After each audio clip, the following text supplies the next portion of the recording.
Me llamo Ricardo Montenegro, tengo 67 años, y mi única hija me mandó un mensaje que me partió el alma. Papá, no esperes que te cuide cuando seas viejo, yo tengo mi vida. Lo que ella no sabía es que yo había estado planeando dejarle todo mi patrimonio, incluida una empresa que vale millones, pero después de leer ese mensaje, tomé la decisión más dolorosa de mi vida. Una decisión que le cambiaría el destino para siempre. Imagínate la escena. Estoy en mi estudio, revisando los papeles de mi testamento, pensando en cómo organizar mi herencia para que Camila, mi única hija, pudiera vivir sin preocupaciones económicas el resto de su vida. Tengo una empresa de transporte que construí desde cero, 3 propiedades en el centro de la ciudad y ahorros que acumulé durante 40 años de trabajo. Todo eso iba para ella, pero ese martes por la tarde, mientras revisaba los documentos, llegó ese mensaje que me heló la sangre. No era una llamada, no era una conversación cara a cara, era un mensaje de texto frío, calculado, definitivo. Papá, no esperes que te cuide cuando seas viejo, yo tengo mi vida. Mejor empezá a buscar una enfermera o pensá en un hogar de ancianos. ¿Sabes lo que se siente cuando lees algo así de tu propia hija? Es como si te clavaran un cuchillo en el pecho y después lo giraran lentamente, porque no era solo el mensaje, era todo lo que había detrás. Era el abandono disfrazado de honestidad. Era el egoísmo presentado como madurez. Pero acá viene lo que ella nunca imaginó. Esa misma noche, después de leer su mensaje, abrí mi laptop y empecé a hacer cambios que iban a transformar todo. Cambios en mi testamento, cambios en mi empresa, cambios que mi querida Camila iba a descubrir de la manera más dolorosa posible. Porque una cosa es ser honesto sobre tus limitaciones y otra, muy distinta, es abandonar a tu padre como si fuera un perro viejo que ya no sirve. Escucha esta historia hasta el final y decime si hiciste bien o mal en mi lugar. También contame desde qué ciudad me estás escuchando, porque esta historia que te voy a contar va a hacerte repensar muchas cosas sobre la familia y la lealtad. Para que entiendas bien por qué ese mensaje me dolió tanto, tengo que contarte quién es Camila y cómo llegamos hasta este punto. Porque no siempre fue esta mujer fría que me mandaba mensajes crueles. Hubo una época en la que era mi compañerita, mi razón de vivir, mi orgullo más grande. Camila nació cuando yo tenía 29 años. Su madre, Patricia, murió en el parto. Complicaciones que los médicos no pudieron prever ni solucionar. Así que desde el primer día, fui papá y mamá para esa nena que lloraba en mis brazos sin entender que se había quedado sin madre. Los primeros años fueron durísimos. Yo trabajaba manejando un camión para una empresa de construcción. Hacía viajes largos. A veces me quedaba fuera de casa 2 o 3 días. Pero siempre con Camila en mi mente, siempre apurándome para volver a casa, para estar con ella, para no dejarla sola más tiempo del necesario. Conseguí una señora del barrio, doña Elena, que la cuidaba cuando yo no estaba. Pero cada peso extra que ganaba era para Camila. Juguetes, ropa linda, todo lo que una nena necesita para crecer feliz. Nunca le faltó nada, aunque a mí me sobrara poco. Cuando Camila cumplió 6 años, tomé la decisión más importante de mi vida. No podía seguir siendo empleado toda la vida si quería darle un futuro seguro. Con los ahorros que había juntado y un préstamo que me costó conseguir, compré mi primer camión. Un Volvo usado pero en buen estado. Empecé a trabajar de forma independiente, haciendo fletes para empresas constructoras. Camila iba conmigo algunos fines de semana, se sentaba en el asiento del copiloto y me acompañaba en viajes cortos. Papá, cuando sea grande voy a manejar camiones como vos, me decía. Y yo me derretía de amor. Los primeros años como empresario fueron complicados.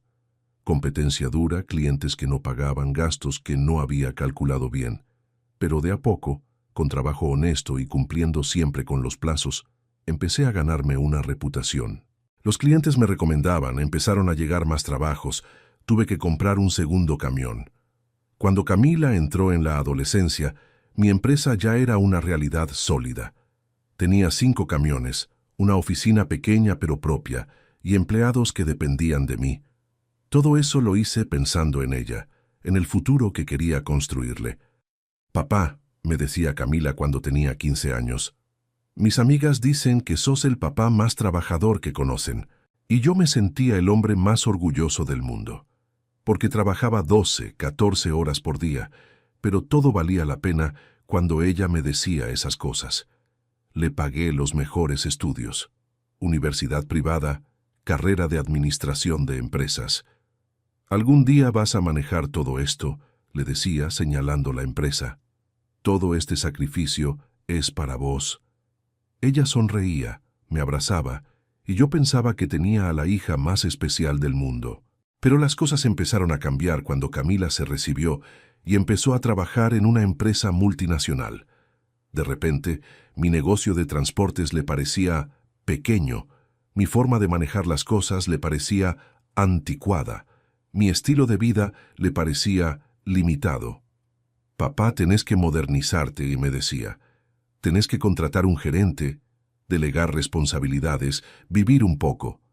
Pero yo había construido todo eso con mis manos. Conocía cada detalle de la empresa.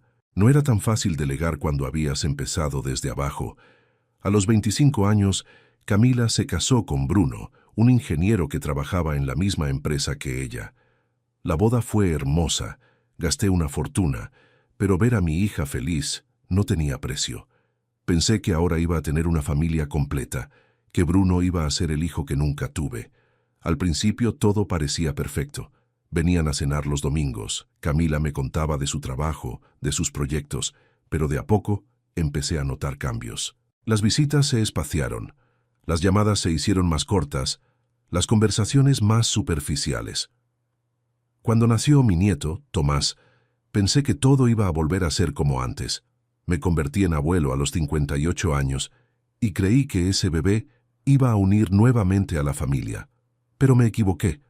Camila y Bruno estaban tan ocupados con sus carreras profesionales que apenas tenían tiempo para el bebé, y mucho menos para mí. Papá, estamos súper complicados, era la excusa constante. El trabajo nos tiene agotados, Tomás nos demanda mucho tiempo, ya te vamos a llamar. Pero las llamadas nunca llegaban. Las visitas se convirtieron en obligaciones, y yo empecé a sentirme como un extraño en la vida de mi propia hija. El abandono empezó de manera sutil, como esas enfermedades silenciosas que van avanzando sin que te des cuenta, hasta que un día te das cuenta de que ya es demasiado tarde. Después de que Camila se casó y tuvo a Tomás, las cosas empezaron a cambiar de una manera que al principio no quise reconocer. Las visitas dominicales, que habían sido sagradas durante años, empezaron a cancelarse con frecuencia. Papá, hoy no podemos ir, Tomás se resfrió. Papá, Bruno tiene que trabajar este domingo. Papá, estamos agotados, necesitamos descansar.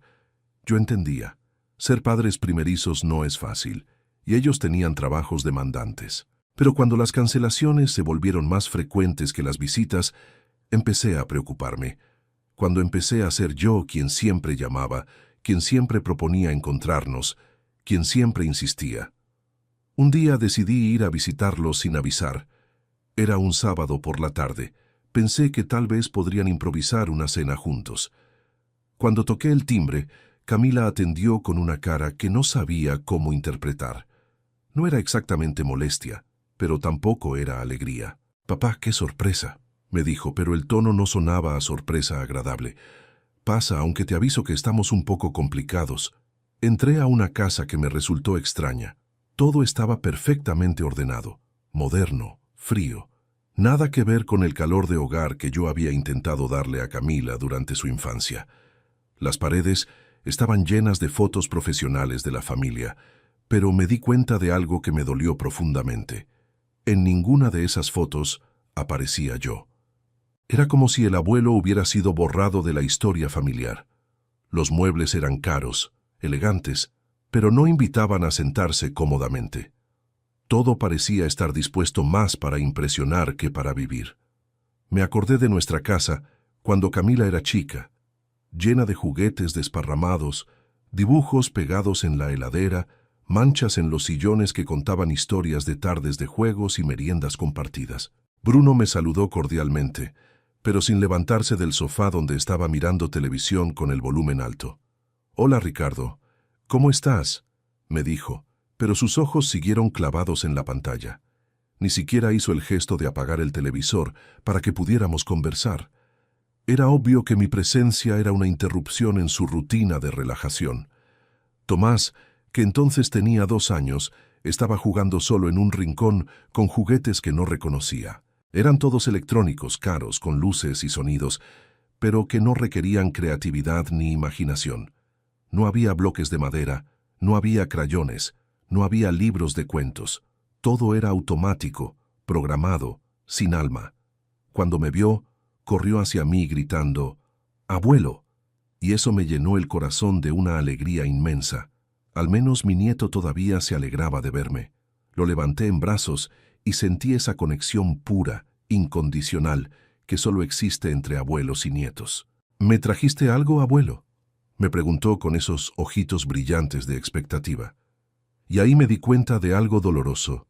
Mi relación con Tomás se estaba reduciendo a ser el abuelo que trae regalos, no el abuelo que cuenta historias, que enseña oficios, que transmite valores.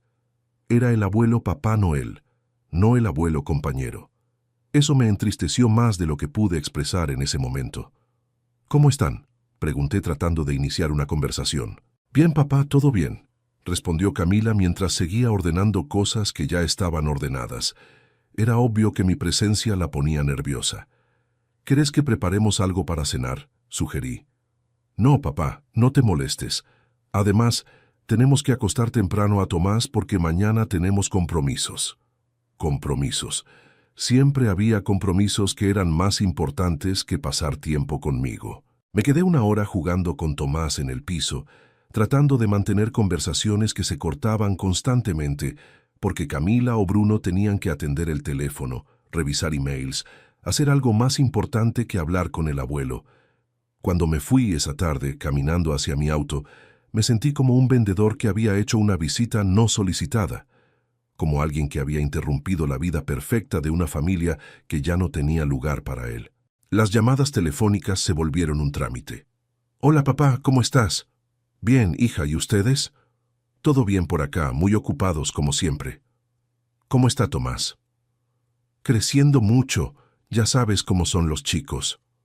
Conversaciones de 5 minutos que no decían nada, que no conectaban nada, que servían solo para cumplir con la obligación de llamar al papá. Los cumpleaños se volvieron comprometidos. Cuando cumplí 65, Camila vino con la familia, pero fue una visita protocolaria.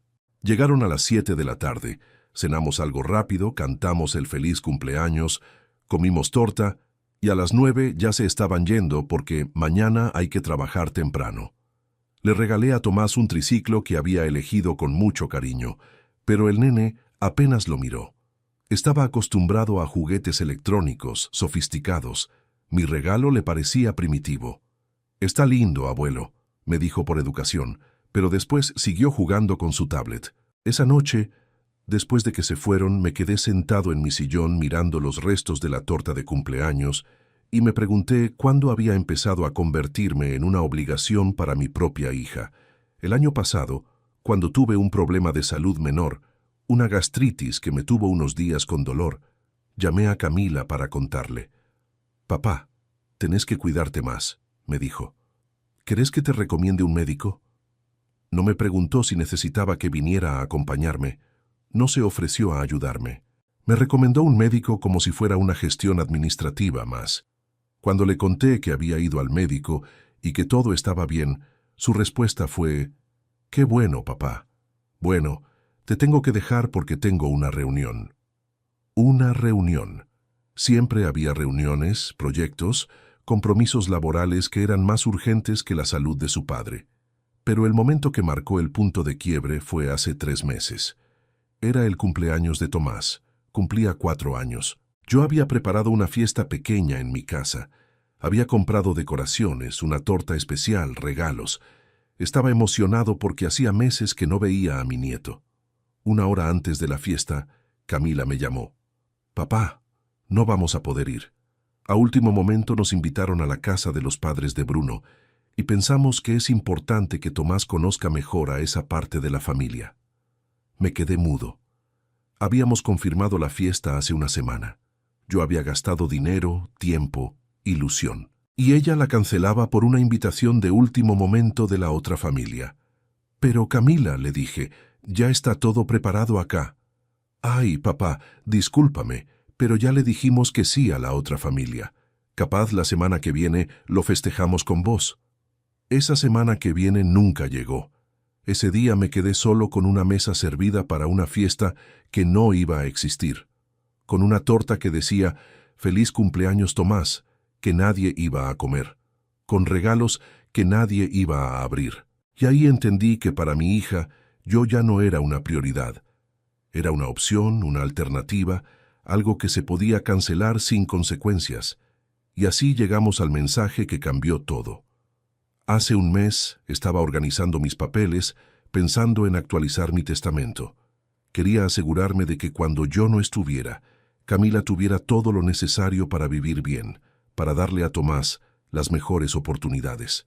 Le mandé un mensaje preguntándole si podíamos encontrarnos para hablar sobre temas importantes del futuro. Su respuesta me heló la sangre. «Papá, no esperes que te cuide cuando seas viejo, yo tengo mi vida. Mejor empezá a buscar una enfermera o pensá en un hogar de ancianos. Yo no voy a poder ocuparme de vos».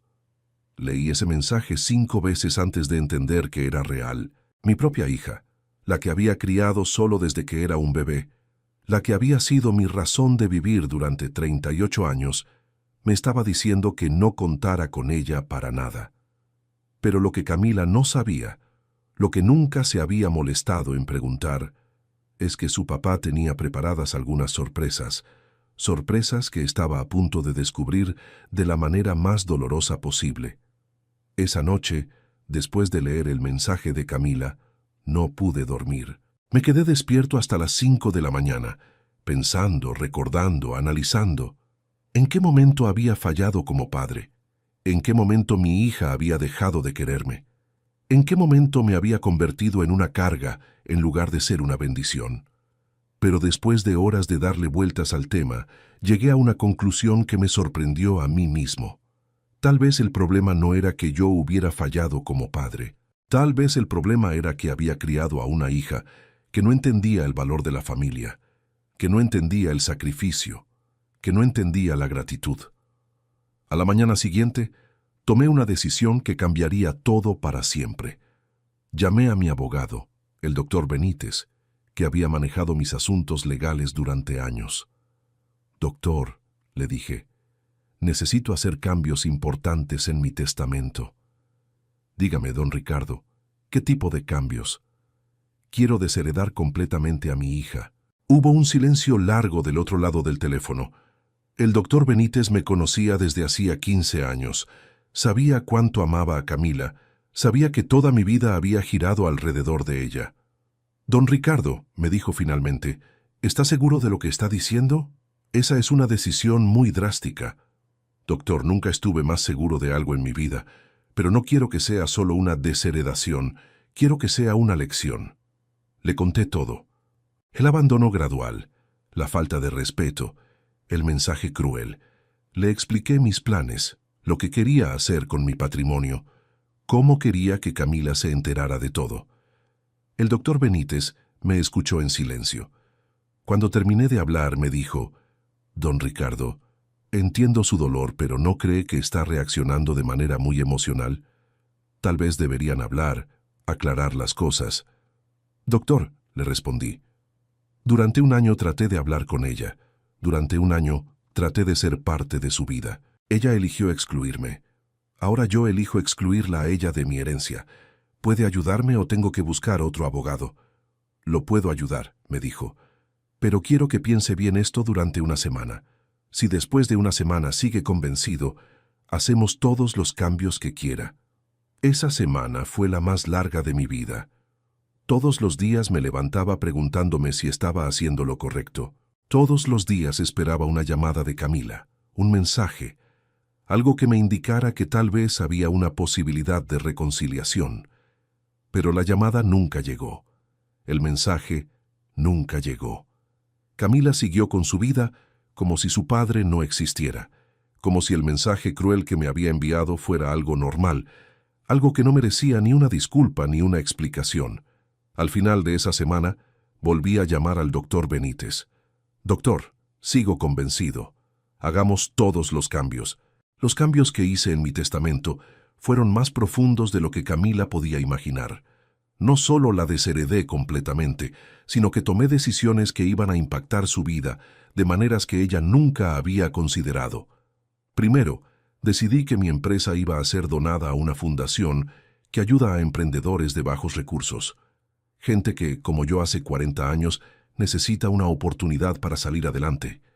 Gente que entiende el valor del trabajo y del sacrificio. Segundo, mis propiedades iban a ser vendidas y el dinero iba a ir a un fideicomiso para mi nieto Tomás, pero con una condición muy especial.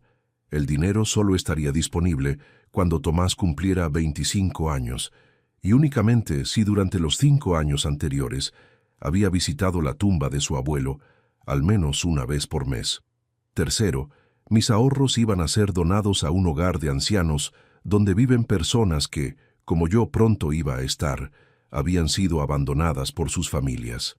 Personas que entendían lo que significaba el olvido, la soledad, la ingratitud, pero lo más importante de todo era cómo Camila se iba a enterar de estas decisiones. No iba a ser cuando yo muriera, iba a ser mucho antes, de una manera que nunca iba a olvidar. Después de firmar todos los papeles del testamento, el doctor Benítez me ayudó a preparar otro documento, una carta legal que le iba a ser entregada a Camila en el momento exacto en que ella más la necesitara. ¿Y cuándo iba a ser ese momento? Cuando ella se diera cuenta de que la vida sin familia puede ser muy solitaria, muy complicada, muy dolorosa. Cuando entendiera que los padres no solo estamos para dar, sino también para acompañar, para sostener, para ser el refugio cuando las tormentas de la vida golpean fuerte, porque había algo que yo sabía y que Camila todavía no había aprendido. La vida tiene la costumbre de enseñarnos lecciones cuando menos lo esperamos. Y mi hija estaba a punto de recibir una lección que le iba a cambiar la perspectiva para siempre. Un mes después de haber hecho todos los cambios legales, empezó a suceder exactamente lo que yo había intuido. La vida le empezó a cobrar a Camila todas las decisiones que había tomado, todas las relaciones que había descuidado, todas las prioridades equivocadas que había tenido. Todo empezó cuando Bruno perdió su trabajo en la multinacional. Después de 8 años en la empresa, lo echaron como parte de una reestructuración. De un día para el otro, se quedaron sin uno de los 2 sueldos que sostenían su estilo de vida caro. Al principio pensaron que iba a ser algo temporal. Bruno era ingeniero, tenía experiencia, seguramente iba a conseguir algo rápido. Pero pasaron las semanas y las respuestas de las empresas eran siempre las mismas. Te vamos a tener en cuenta, ya te vamos a llamar. Por ahora no tenemos posiciones abiertas. Después de 2 meses de búsqueda, se dieron cuenta de que la situación era más grave de lo que habían pensado. Los ahorros se empezaron a agotar, las tarjetas de crédito llegaron al límite, las cuentas empezaron a acumularse. Camila, que nunca había tenido que preocuparse por dinero, de repente se encontró calculando cada gasto, postergando compras, buscando ofertas en el supermercado. El estrés empezó a afectar su relación matrimonial. Las discusiones se hicieron frecuentes, las culpas cruzadas, las reproches. Si no hubieras gastado tanto en ropa, le decía a Bruno, si vos hubieras ahorrado más en lugar de cambiar de auto cada 2 años, le respondía Camila. El dinero, que nunca había sido un problema, de repente se convirtió en el centro de todas las conversaciones. Pero lo peor estaba por venir. A los 3 meses de que Bruno perdiera el trabajo, Camila también fue despedida. La empresa donde trabajaba decidió cerrar la sucursal en nuestra ciudad y trasladar todas las operaciones a la capital. De repente, una familia que había estado acostumbrada a tener 2 sueldos profesionales se quedó sin ningún ingreso fijo. Las deudas empezaron a acumularse, el estrés se multiplicó y la realidad les pegó de una manera que nunca habían experimentado. Fue en ese momento cuando Camila se acordó de que tenía un padre. Después de meses sin llamarme, Después de ese mensaje cruel sobre no esperar que me cuidara, de repente su teléfono apareció en mi pantalla. «Papá», me dijo con una voz que sonaba diferente, más pequeña, más vulnerable. «¿Cómo estás?» «Bien, Camila», le respondí. «¿Y vos qué tal?» «Acá andamos, papá, un poco complicados con el tema laboral, pero bien». Complicados con el tema laboral. Qué forma tan elegante de decir que estaban en la ruina. «¿Necesitas algo?», le pregunté, aunque ya sabía la respuesta. «Bueno, papá, la verdad es que sí. Estamos pasando por un momento difícil económicamente y pensé que tal vez vos podrías ayudarnos temporalmente». Ahí estaba. Después de meses de abandono, después de decirme que no contara con ella para nada, ahora ella sí contaba conmigo para todo. «¿Qué tipo de ayuda necesitas?», le pregunté. «Bueno, papá, tenemos algunas deudas que están vencidas, la tarjeta de crédito, algunas cuentas. No es mucho, pero ahora que estamos los dos sin trabajo». Se cortó la voz. Podía escuchar que estaba llorando. «¿Cuánto necesitas?», seguí preguntando. «Con 50,000 pesos podríamos cubrir lo más urgente», me dijo. «Después, cuando consigamos trabajo, obviamente te devolvemos todo». 50,000 pesos. Una suma que para mí no era nada, pero que para ella representaba la diferencia entre mantenerse a flote o hundirse completamente. «Camila», le dije, «voy a pensarlo y te llamo mañana». «¿Vas a pensarlo?», me preguntó con sorpresa. Obviamente esperaba que le dijera que sí inmediatamente. «Papá, es urgente. No tenemos mucho tiempo». «Entiendo que es urgente», le respondí, «pero necesito pensarlo bien. Mañana te llamo». Esa noche no dormí pensando en mi respuesta. No era una decisión sobre el dinero. Era una decisión sobre la dignidad, sobre el respeto, sobre las consecuencias de las decisiones que todos tomamos en la vida. Al día siguiente, la llamé. «Camila, pensé mucho tu pedido y llegué a la conclusión de que no te voy a prestar el dinero». El silencio del otro lado del teléfono fue largo. «¿Cómo, papá? ¿No me vas a ayudar?» «No, hija, no te voy a ayudar. Por la misma razón que vos me dijiste que no me ibas a cuidar cuando fuera viejo, porque tengo mi vida». «Papá, eso fue diferente. Estaba enojada. No lo dije en serio». «Ah, ¿no lo dijiste en serio? Entonces llámame cuando estés hablando en serio». Y colgué. Los siguientes días fueron un infierno para Camila. Se lo contaron después mis vecinos, que la vieron llorar en la puerta de mi casa, tocando el timbre, rogándome que le abriera. Pero yo no estaba en casa. Había decidido tomarme unas vacaciones, algo que no hacía años. Me fui a la costa por una semana. Necesitaba pensar, necesitaba estar solo, necesitaba procesar todo lo que estaba pasando. Porque aunque mi decisión estaba tomada, no era fácil ver sufrir a mi propia hija, aunque ella se hubiera buscado ese sufrimiento. Cuando volví de las vacaciones, encontré 17 llamadas perdidas de Camila y 8 mensajes de voz. Los escuché todos. Primero era enojo. «Papá, no puedo creer que me hagas esto». Después súplica. «Papá, por favor, necesito que hablemos». Después desesperación. «Papá, no tenemos para comer». Tomás me pregunta por qué lloramos tanto. Ese último mensaje casi me quiebra. Pensar que mi nieto estaba sufriendo por las decisiones de sus padres me dolía profundamente. Pero también sabía que si cedía ahora, si resolvía todos sus problemas con mi dinero, Camila nunca iba a aprender la lección que necesitaba aprender. A la semana de volver, decidí que era momento de la segunda parte de mi plan. Llamé al doctor Benítez. «Doctor, es hora de entregar la carta». La carta que habíamos preparado meses atrás era el documento más importante de toda esta historia. Era la carta que le iba a explicar a Camila no solo lo que había perdido, sino por qué lo había perdido.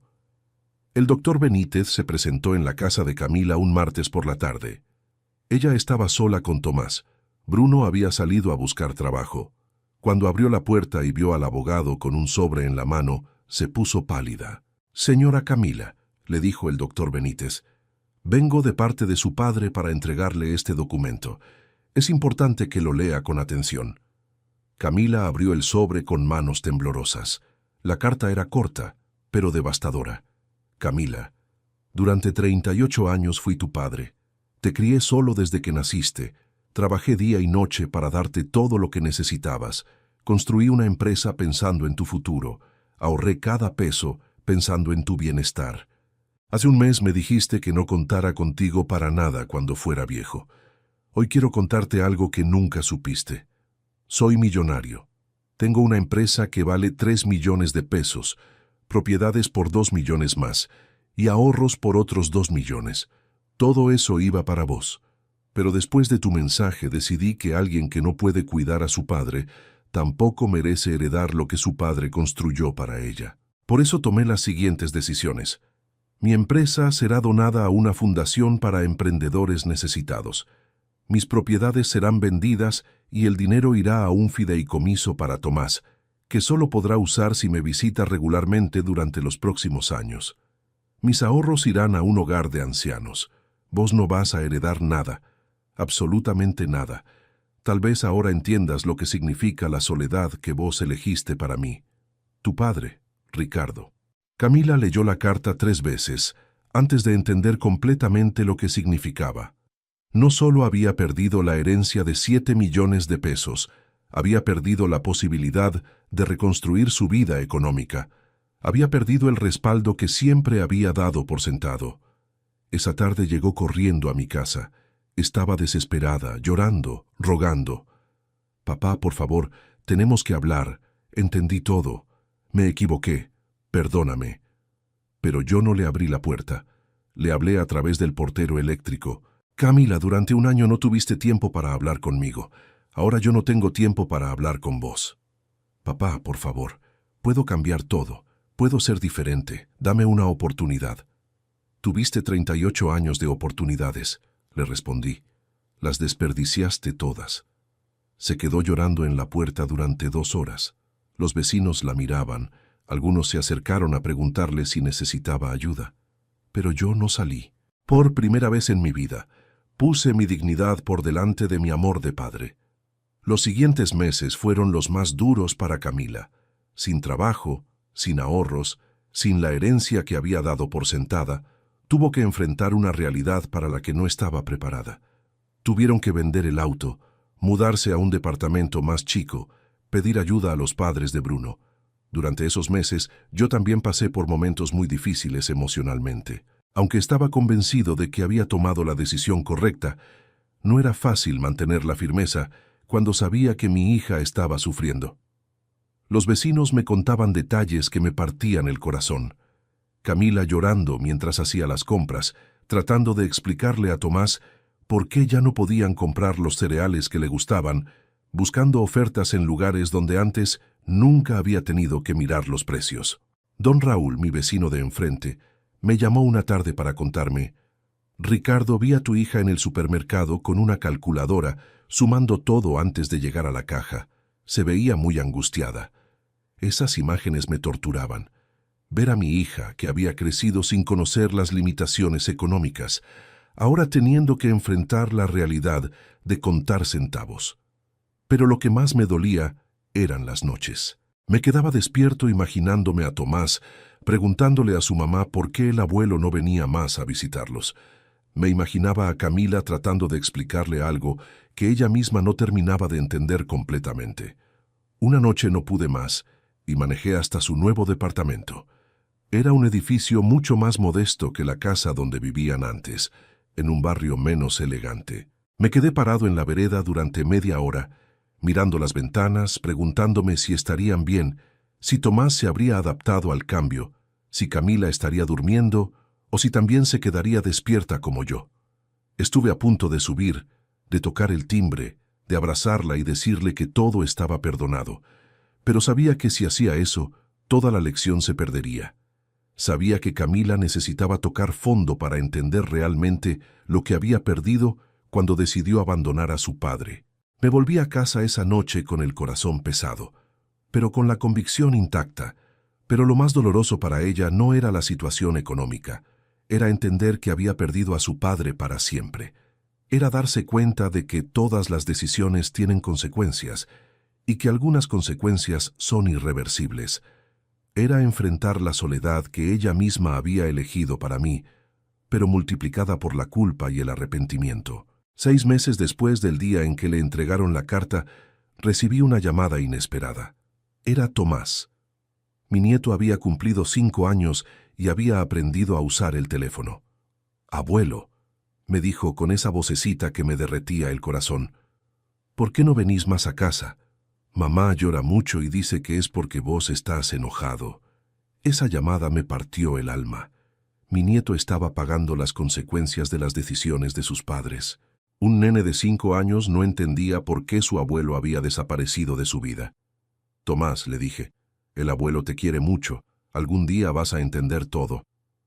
«¿Pero vas a venir a mi cumpleaños?», me preguntó, y yo no supe qué responder. Después de esa llamada pasé una semana terrible. Me debatía entre mi amor por mi nieto y mi decisión de mantener las consecuencias para mi hija. Consulté con un psicólogo, hablé con mi hermana, busqué opiniones de gente que respetaba. Finalmente, tomé una decisión que me costó mucho, pero que sabía que era la correcta. Llamé a Camila. «Hija», le dije, «quiero verte». «Papá, ¿en serio? ¿Podemos hablar?» «Podemos hablar, pero bajo mis condiciones». Nos encontramos en un café del centro. Hacía 8 meses que no nos veíamos cara a cara. Estaba más delgada, se veía cansada, tenía en los ojos esa tristeza profunda que dan las lecciones aprendidas a las malas. Sus manos temblaban ligeramente cuando levantaba la taza de café, y me di cuenta de que los últimos meses habían sido mucho más duros de lo que yo había imaginado. «Papá», me dijo antes de que yo pudiera hablar, «sé que no tengo derecho a pedirte perdón. Sé que lo que hice estuvo mal. Sé que te lastimé de una manera imperdonable». Su voz se quebraba al hablar, como si cada palabra le costara un esfuerzo enorme. La escuché sin interrumpirla. Tenía muchas cosas que decirme, muchos meses de reflexión acumulada.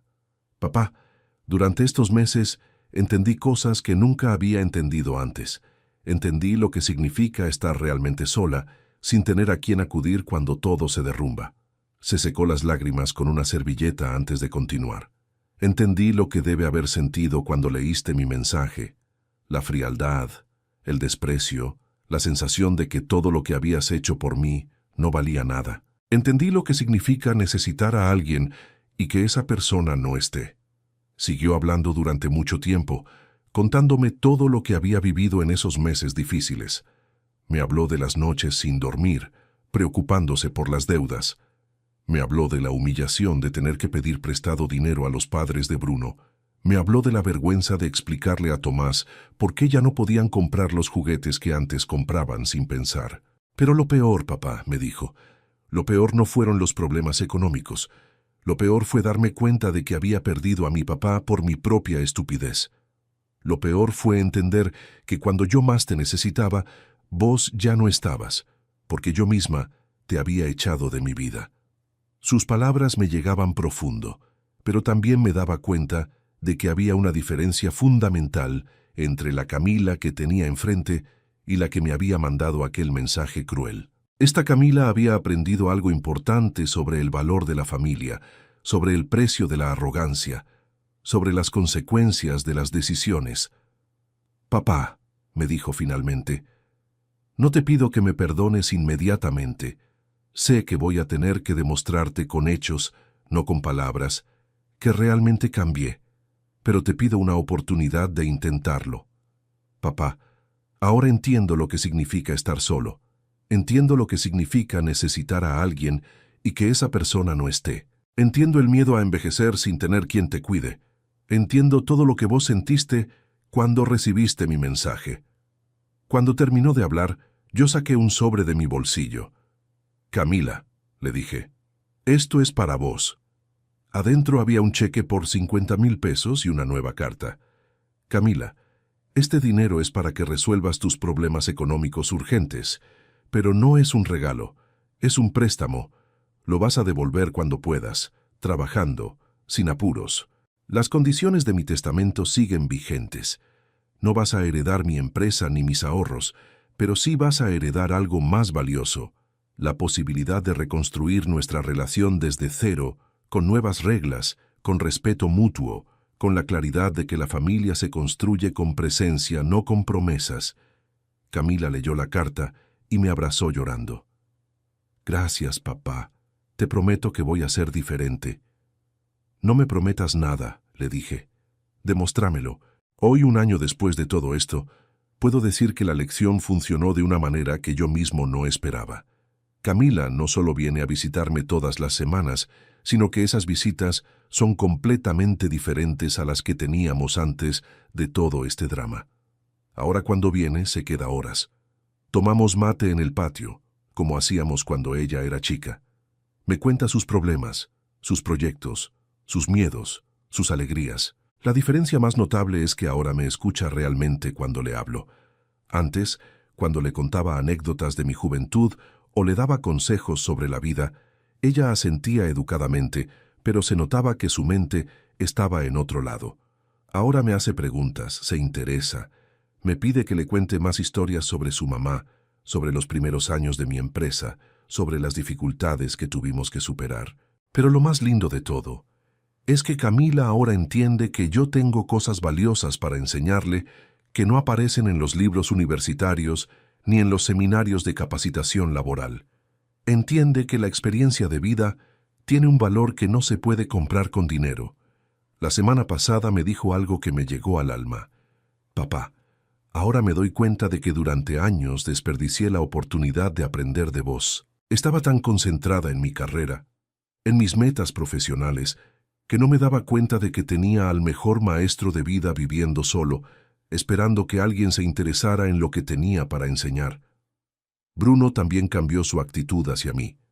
No fue algo inmediato, pero de a poco empezó a buscar mi consejo para decisiones importantes. La semana pasada vino solo a casa, sin Camila, para preguntarme sobre una oportunidad laboral que le habían ofrecido. Ricardo, me dijo, sé que la metí fea con vos durante mucho tiempo. Te pido disculpas, y ahora necesito el consejo de alguien que realmente sabe lo que es construir algo desde abajo. Hablamos durante 3 horas sobre los pros y contras de la oferta laboral. Al final me dijo, gracias, Ricardo. Esto es lo que necesitaba escuchar. No sabía lo mucho que había estado perdiendo al no aprovechar tu experiencia. Y lo más importante de todo, Tomás ahora pasa todos los sábados conmigo, no para recibir regalos caros, sino para aprender. Le estoy enseñando a trabajar la madera en mi pequeño taller del fondo, como yo hubiera querido hacer con Camila cuando era chica. Le enseño a usar las herramientas, a medir, a cortar, a lijar, pero sobre todo le enseño paciencia, dedicación, el valor del trabajo bien hecho.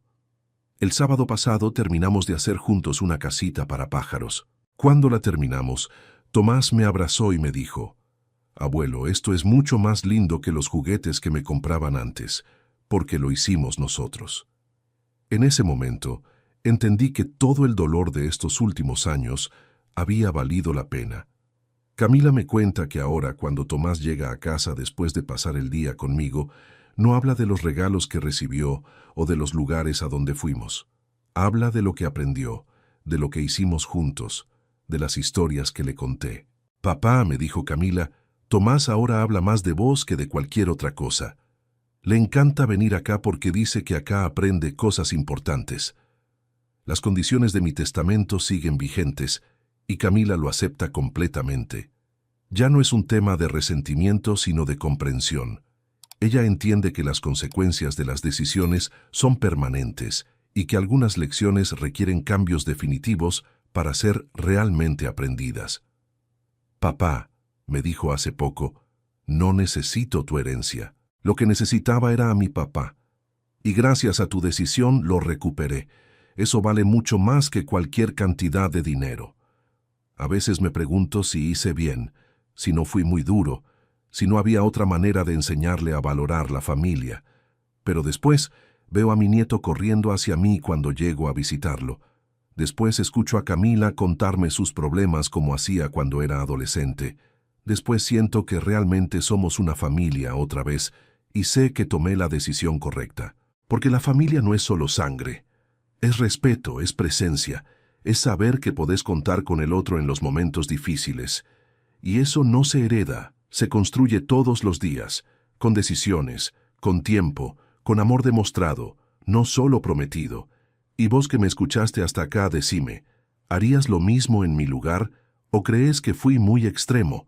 Contame desde qué ciudad me estás escuchando y si alguna vez tuviste que tomar una decisión así de difícil con tu familia. Porque al final todos vamos a ser viejos algún día y todos vamos a necesitar que alguien nos cuide, nos acompañe, nos demuestre que nuestra vida valió la pena. La pregunta es, ¿estamos construyendo esas relaciones hoy o las estamos destruyendo sin darnos cuenta?